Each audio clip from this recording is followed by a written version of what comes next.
저는 오늘 이 본문의 말씀을 통해서 믿음이 적은 나에게 주시는 하나님의 사랑이라는 제목으로 말씀을 나누고자 합니다. 오늘 우리가 함께 읽은 이 말씀은 누가복음 6장 20절부터 시작된 예수님의 가르침, 너희 가난한 자들에겐 복이 있나니 라고 제자들에게 시작하셨던 가르침이 마치시고 그 다음에 이어지는 그런 본문입니다. 가버나움으로 장소를 옮기시면서 사건이 발생하고 있습니다. 오늘 말씀은 특별히 두 가지 사건을 중심으로 예수님이 바로 하나님이신 것을 드러내고 있습니다. 우리가 잘 알고 있는 백부장의 화인을 고치신 그 사건과 나인성 과부의 아들을 살리신 이 두 가지 사건을 통해서 바로 예수님이 하나님이심을 드러내고 있는 것입니다. 저는 이 말씀을 통해서 오늘 우리의 믿음과 하나님의 사랑에 대해서 다시 한번 생각해보고 그 은혜를 누리는 시간을 갖기를 원합니다. 우리 믿음이라는 단어를 참 많이 듣습니다. 그리고 이 믿음이라는 단어를 들으면 성경의 많은 사건들이 우리 머릿속에 장면 떠오릅니다. 또 우리가 믿음에 대해서 알고 있는 많은 구절들이 생각나기도 합니다. 예수님께서도 자신을 따르는 그 제자들에게 항상 말씀하셨습니다. 믿음에 대해서 강조하시고 교훈하셨습니다. 그만큼 우리에게 익숙하며 신앙의 중심 그리고 시작부터 끝까지 항상 함께하는 것이 바로 믿음입니다. 그러면 그 중에서도 우리 가운데 위안을 주는 것은 예수님의 제자들도 믿음 때문에 예수님께 항상 많이 혼났다라는 것이죠. 누가복음에서만 봐도 제자들을 지칭할 때 이런 믿음에 대한 이야기들을 하는 경우가 있습니다. 믿음이 작은 자요. 믿음이 없는 세대요. 믿음이 없는 패약한 세대요. 이렇게 강하게 말씀하시는 내용들이 많이 있습니다. 의심하지 말라 이렇게 교훈하고 있습니다. 이런 꾸짖음이 남일같이 느껴지지만은 않습니다. 그것은 우리의 삶을 딱 들어보면 나도 그런 사람 중에 하나라고 생각이 들기 때문이죠. 물론 여기 계신 여러분들 중에 여기 말씀에 나오는 백부장처럼 정말 믿음이 좋다고 예수님께 칭찬받는 분들이 있을 것입니다. 그런데 적어도 저는 좀 이제 당신은 믿음이 많은 사람이니까 라고 질문했을 때 대답하기 머뭇거리는 것이 내 안에 남아 있습니다. 그것은 또 말씀에 믿음에 대해서 증언하고 있는 내용들을 우리가 알고 있기 때문입니다. 그다시 하늘만큼 그런 사이즈의 믿음만 있어도 기적이 일어나고 능력이 나타난다라고 성경은 증언하고 있습니다. 산이 옮겨지고 뽕나무가 뿌리째 뽑혀서 바다에 심겨지는 그런 일들이 겨자씨만한 하나의 믿음만 우리가 가지고 있어도 일어난다고 하는데 우리 삶을 딱 돌아봤을 때 갖고 있는 많은 문제들이 여전히 그 자리에 있는 것을 보면서 내가 과연 믿음이 있는 사람인가 그런 의심과 그런 번민과 어떤 갈등들을 겪게 됩니다. 우리가 삶에 가득한 그런 문제들을 부인할 수 없기 때문에 우리는 매일 흔들리고 있는 것이죠. 과연 내가 믿음이 있는 사람인가? 가버나움은 우리가 세례자 요한을 죽였다고 알려져 있는 헤롯 안디바가 다스리는 그 지역으로 또한 그 아내를 빼앗긴 헤롯 빌립이 다스리는 그 지역과 정치적으로 이렇게 만나는 그 경계에 있습니다. 그래서 그곳에는 세관이 있었고요. 그곳을 지키는 주둔군이 있었습니다. 이 주둔군에서 가장 높은 사람이 바로 오늘 말씀에 등장하고 있는 백부장입니다. 가버나움에서 실제적인 권력자, 가장 높은 통치의 어떤 권한을 가지고 있는 사람이 백부장이라는 의미죠. 이 백부장은 직위만 그랬던 것이 아니라 말씀을 읽어보면 참 훌륭한 사람이었습니다. 저는 이 백부장에 대한 말씀을 곱씹어서 읽은 다음에 제가 어렸을 때 봤던 그 영화 쉰들러 리스트라는 그 영화의 제목이 딱 머릿속에 떠올랐습니다. 나치 죽을 수밖에 없었던 유대인 1,100여 명을 구출한 오스카 쉰들러의 일대기를 그린 그 영화. 저는 어린 시절에 영화관에 가서 분명히 이 영화를 봤지만 제 기억에 내용은 남아있지 않아서 제가 말씀을 준비하면서 다시금 찾아봐야만 했습니다. 사실은 제가 기억에서 남는 것은 부모님과 함께 영화를 봤다는 내용과 영화가 끝나고 번데기를 먹었다라는 10살 때 남아있는 뇌리가 더 강하게 있습니다. 후에 물론 이 쉰들러라는 사람이 선의로 과연 유대인을 구출한 것인가 그렇지 않은 것인가 이런 여러 가지 논란들이 있었습니다. 그럼에도 불구하고 제 마음속에는 정말 많은 사람들을 살린 그런 귀한 사람, 이런 영웅에 대한 일대기, 그런 영화로 기억에 남아 있습니다. 이 백부장이 그랬던 모습이 있었습니다. 유대인을 사랑하고 그들을 위해 회당을 지어준 이 백부장. 나라와 인종, 신분으로 사람을 대하지 않는 그의 모습. 예수님에 대해서 듣기만 하고도 예수님을 주로 받아들인 그런 믿음의 사람입니다. 정말 이 백부장처럼만 살면 더 이상 바랄 것이 없을 것 같습니다.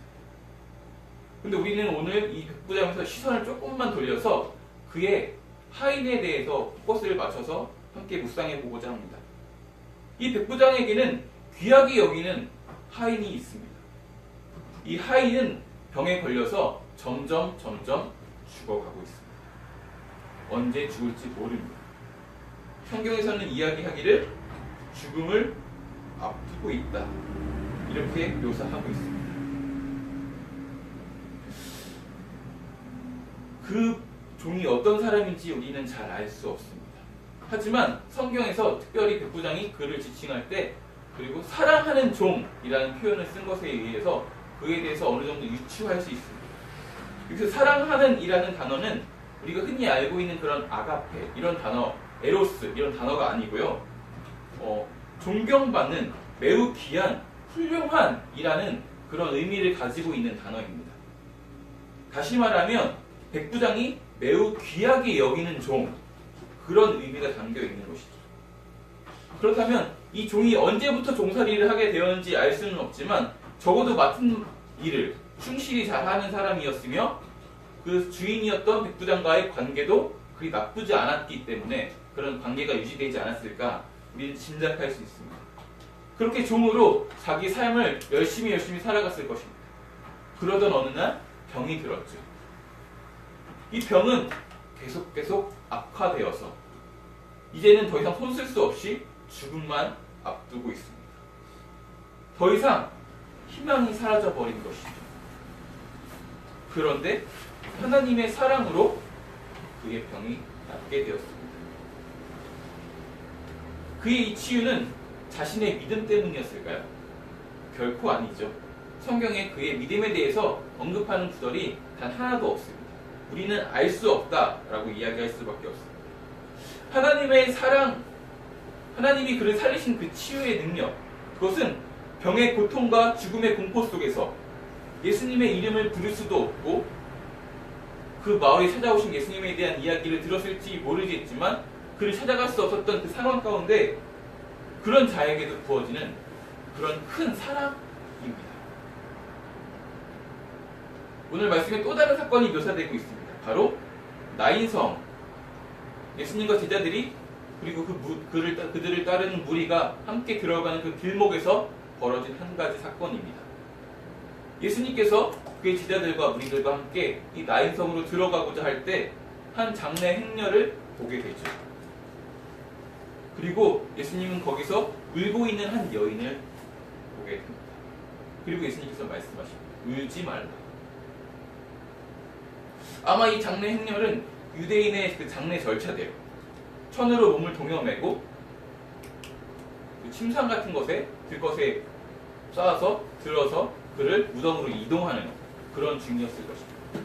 성 안에 많은 사람들이 그 예수님이 아니죠. 그 나인성 과부의 그 아들의 죽음에 함께 그 행렬을 하면서 곡하면서 그 길을 따라서 동참했을 것입니다. 근데 이 예수님께서 유대인의 장례 절차대로 천으로 몸을 동여매고 있는 이 죽은 자의 몸에 손을 대신 것이죠. 사실 이것은 우리가 잘 알고 있듯이 유대인의 문화 속에서는 자신을 부정하게 만드는 행동입니다. 그럼에도 예수님은 가까이 가서 손을 대고 말씀하셨습니다. 바로 이 앞에서의 그 능력을 발휘하신 내용을 보면 굳이 그러시지 않을 수 있음을 우리는 능히 짐작할 수 있습니다. 보지도 않고 그 집에 들리지도 않고 백부장의 하인을 고칠 수 있는 그 예수님이라면 사실 말씀 한마디로도 그 소년을 살릴 수 있었을 것이죠. 하지만 그렇게 하지 않고 굳이 가까이 가서 손을 대고 말씀하셨습니다. 왜 그러셨을까요? 저는 짐작하기로 남편을 잃고 이제 아들까지 잃은 그 상실의 슬픔을 지속하고 눈물 흘리고 있는 그 과부를 위로하기 위해서 그러지 않았을까 싶습니다. 자신을 향해 걸어오고 있는 그분이 예수님인지 아니면 자기를 따라 함께 곡하며 행렬을 하고 있는 그 사람 중에 하나인지 누군지 알지도 못하고 구분할 수 없을 정도로 정신없이 그저 울면서 슬픔에 잠겨있는 그녀에게 예수님께서 불쌍히 여기시면서 위로하고 있는 것이죠. 예수님께서 일어나라 이렇게 말씀하시자 그 죽은 자가 그 자리에서 일어났습니다. 누워있던 침상 위에 앉아서 이제 말을 하기 시작합니다. 이 말을 끊임없이 하고 있는데 아직까지 실감이 나지 않았을 것입니다. 하지만 예수님께서 그 죽은 자, 다시 살아난 그 자를 다시 어머니에게 주었을 때 자기의 온 감각을 통해서 자기의 자녀가 살아있음을 느꼈을 때 그 어머니는 정말 진정한 위로를 경험하게 되었을 것입니다. 그리고 하나님의 사랑을 느꼈을 것입니다. 이 과부가 경험했던 이 기적 또한 이 과부의 믿음 때문에 발생한 일은 아닙니다. 그저 상실의 고통과 슬픔에 잠겨서 울고만 있는 그녀를 불쌍히 여기는 그런 하나님의 사랑, 그 사랑이 전해지는 것입니다. 예수님의 이 사랑은 이방인이었던 백부장의 종, 그리고 유대인이었던 나인성 과부, 유대인이나 이방인이나 여자나 남자나 종이나 과부나 어떤 어려움을 겪고 있든지 어떤 환경에 처해 있든지 상관없이 동일하게 임했던 구원의 역사였으며 또한 생명을 살리는 역사였습니다.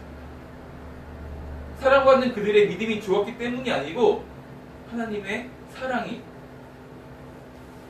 그들을 감쌌기 때문에 일어난 일들인 것이죠.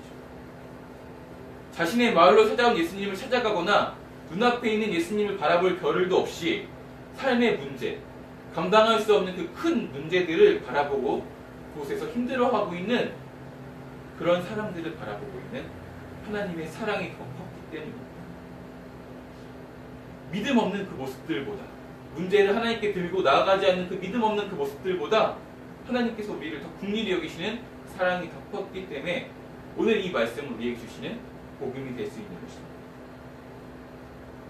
유대인인 예수님이 이방인을 위해서 또한 자기를 부정하게 하면서까지도 그들을 사랑했던 이유는 그 모든 것들보다 사람이 중요했기 때문이고 또한 하나님이 사랑 그 자체이셨기 때문입니다. 그래서 오늘 예수님은 그 예수님의 눈은 과부의 눈물을 보고 있는 것이고 예수님의 귀는 백부장의 마음의 이야기들을 듣고 있는 것입니다. 그리고 그것이 무엇보다 우선시 될 수 있었던 것입니다. 이 두 가지 사건에는 동일하게 목격자들이 있죠. 바로 예수님의 제자들입니다. 그리고 그들의 증언을 통해서 오늘 우리는 이 예수님의 이야기들을 말씀으로 들을 수 있습니다. 바로 하나님의 사랑이 오늘 우리에게도 동일하게 전해지는 것이죠. 여러분도 혹시 많은 문제들 가운데 빠져있지 않습니까? 마음을 정하고 다시 믿음으로 결단하고 작정하고 기도도 해보고 다른 사람들에게 기도를 부탁해보기도 하지만 그럼에도 문제가 해결되지 않는 상황 속에서 문제를 직면하고 있는 그 상황 가운데서 문제를 이기지 못하고 이제 기도할 힘조차도 없이 소망조차 품지 못하고 그저 하루하루 살아가고 있지는 않습니다. 오늘 말씀을 통해서 우리에게 주시는 그런 큰 은혜는 그럼에도 불구하고 우리에게 다가오는 하나님의 사랑이 있음을 기대할 수 있는 것입니다. 은혜가 풍성한 하나님은 오늘을 살아가는 우리에게도 동일한 사랑을 주기를 원하시는 하나님이십니다. 그리고 이제 그 사랑을 경험하고 목격한 우리들이 오늘을 살아가는 우리들이 그 사랑을 전해야 하는 또 한 사람들의 증인이 되었습니다. 이제 우리들의 차례인 것이죠. 그런데 우리가 살아가는 시대는 사실 그렇게 참 바쁘고 힘듭니다. 우리 시대 속에는 사람보다 중요하게 여겨지고 바쁘게 여겨지는 것들이 더 많이 있습니다. 그래서 때때로 사람이 우리 눈에 들어오지 않고 일이 들어오고 여러 가지 해결해야 될 문제들이 들어오고 있습니다. 그래서 우리의 시선을 항상 우리들의 이웃을 향해서 열려있는지 우리들을 돌아보아야 합니다. 선한 사마리아 비유에 등장하는 사마리아인이 아니라 제사장과 레위인처럼 앞에 강도맞는 사람이 아니라 다른 어떤 것을 우리가 바라보고 있지는 않은지 우리를 좀 돌아봐야 할 수 있을 것 같습니다. 저는 이런 사람들을 느꼈는데요. 제가 이틀 전이었죠. 몸이 좀 안 좋았어요. 컨디션이 좀 안 좋아서 몸에 힘이 좀 없었습니다. 먹은 것은 별로 없었는데 뭐 체한 것인지 머리도 좀 아프고 배도 아프고 뭐 오한도 조금 들고 몸살 기운이 좀 있었습니다. 그런데 이제 함께 동역하는 이제 목사님과 전도사님들 그리고 청년들까지 저를 위해서 이제 안부를 묻기도 하고 같이 기도해 주시기도 하고 그렇게 해서 저는 그때는 이제 정신없이 지나갔는데요. 어제 이제 몸이 막 회복이 되고 3시가 넘었는데도 몸에 기운이 막 넘쳐서 뭔가 이제 신나서 이렇게 있다가 문득 깨달아졌습니다. 아, 그 사람들이 갑자기 다가오기 시작한 거죠. 그러면서 이제 뭉클함이 제 안에 남았습니다. 그러면서 한 가지 깨달음이 있었는데요. 이 사랑의 흔적들은 아마도 우리들의 마음에 남는 것이 아닌가 싶습니다. 예수님의 사랑의 흔적도 분명히 우리들의 마음 가운데 있습니다. 그리고 그 사랑의 흔적이 오늘 살아가는 우리들에게도 말씀하십니다. 너희도 이렇게 하라. 종교개혁 500주년을 맞이해서 많은 사람들이 한국교회를 돌아보고 스스로의 믿음도 돌아보고 있습니다. 너무 좋습니다. 우리도 이 시기에 다시 한번 우리가 개선해야 될 것이 무엇이 있는지 우리를 쳐서 굴복해야 하는 것이 무엇이 있는지 돌아보는 것이 참 좋습니다. 그런데 오늘 우리가 이 말씀을 통해서 그 모든 순간에 그 500년의 모든 역사 가운데 그리고 우리 삶의 모든 역사 가운데 동일하게 우리를 사랑하고 있는 하나님의 사랑도 다시 한번 돌아보고 묵상하는 하루 되기를 소원합니다. 우리 함께 기도하도록 하겠습니다. 기도하실 때에 다른 것 말고 오늘 우리에게 주시는 지금도 나에게 찾아오기 원하시는 그 하나님의 사랑을 느끼는 시간 되길 원합니다. 하나님 사랑한다고 고백도 했으면 좋겠고요. 정말 감당할 수 없는 삶의 문제들이 있다면 정말 하나님의 사랑이 필요한 영역이 이것이라고 하나님께 구체적으로 좀 말할 수 있는 그런 우리들이 되었으면 좋겠습니다. 그래서 하나님께 그 모든 문제를 가지고 나갔을 때 오늘 우리 가운데 하나님의 사랑이 충만하게 임하실 것이라는 확신이 오늘 우리 가운데 동일하게 있었으면 좋겠습니다. 우리 함께 기도하도록 하겠습니다.